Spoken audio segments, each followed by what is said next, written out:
Before we dive in, let me leave you with a truth that echoes across every chapter in human history.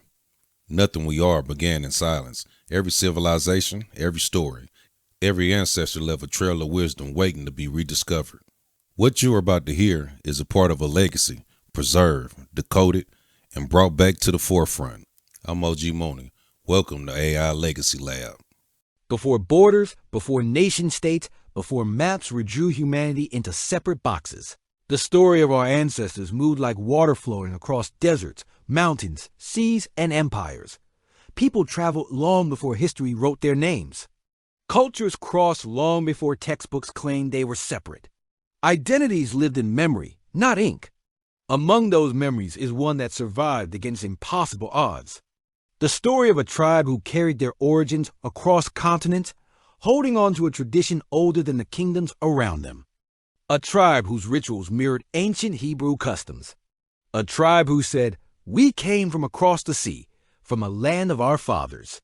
This is the story of the Lemba tribe, the Black Jews of Africa, a people whose past the world doubted, until science, archaeology, and oral tradition finally aligned to confirm what they always knew.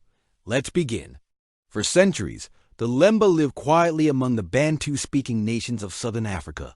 To outsiders, they appeared like any other African community.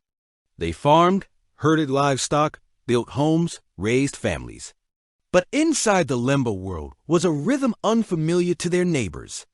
Their traditions hinted at something old or something foreign, yet deeply rooted. They practiced dietary laws almost identical to the laws of ancient Israel. They avoided eating pork. They refused to mix meat and dairy. They performed ritual slaughter that matched the standards of ancient Hebrew priests. They purified themselves after contact with death.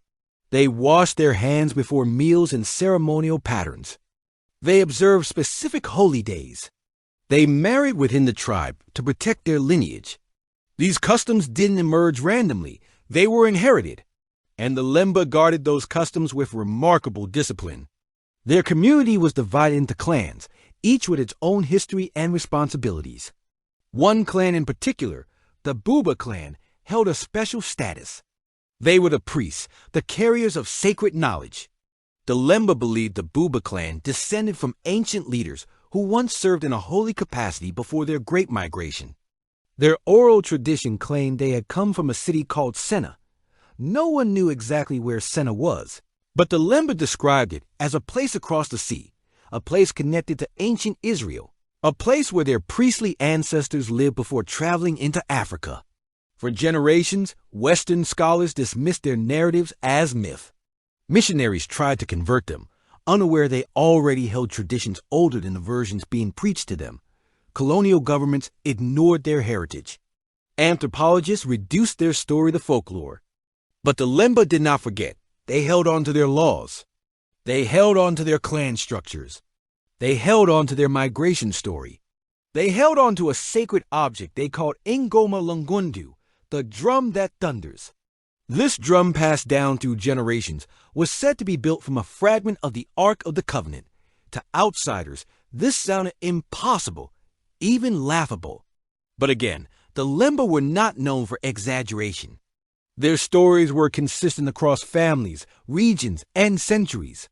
Let's follow their ancient migration. The earliest part of the Lemba journey likely began in the Arabian Peninsula. Historical records show extensive Jewish communities living in ancient Yemen, especially in the Hadramaut region. These communities were merchants, craftsmen, and religious leaders. They traveled along major trade routes connecting the Middle East to East Africa.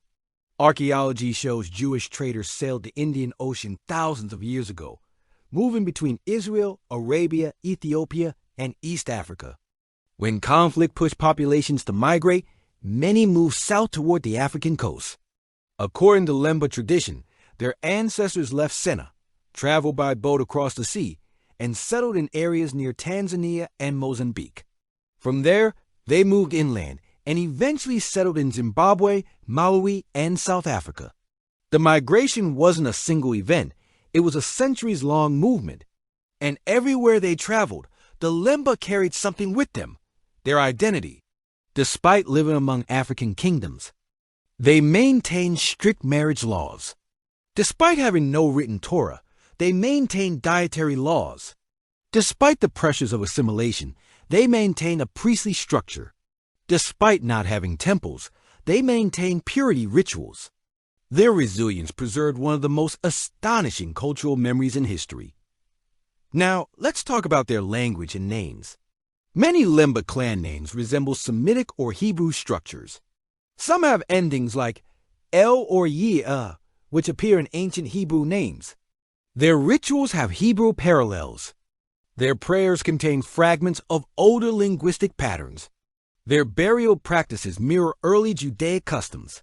Anthropologists noticed these similarities but could not explain them. They assumed outside influence or coincidence. But the Lemba repeated the same message. We came from Sena. Our fathers were priests. We followed the law. And then came the moment that changed everything. In the 1990s, scientists conducted DNA studies on the Lemba, focusing on the priestly Buba clan. What they found shocked the world. Many Buba men carried a genetic marker known as the Cohen, modal haplotype, a Y chromosome pattern strongly associated with Jewish priests descended from Aaron, the brother of Moses. This was not a small similarity. This was a direct lineage marker. Suddenly, the Lemba's oral history was not myth. It was memory. And memory was being confirmed by modern science. The world had to adjust. The Lemba had every reason to forget their past. They faced colonization. They faced attempts at forced conversion. They faced ridicule from scholars. They faced exclusion from both African and Jewish communities. Yet they preserved their identity without synagogues, without written Torahs, without global connection. They held their traditions through discipline, through story, through family memory. Their story also interacts with the history of Great Zimbabwe, one of the greatest stone civilizations in southern Africa. The Lemba were metalworkers, traders, and spiritual advisors. Their presence within the region matched a period of thriving trade between Africa and Asia. Some theories suggest the Lemba played a role in trade networks that helped expand Zimbabwe's influence. They may have served as cultural bridges between local kingdoms and long-distance merchants. Their skills in crafting, agriculture, and ritual life made them valuable contributors to African civilization. They were not outsiders. They were specialists with an extraordinary lineage. Now let's talk about the Ngoma Lungundu.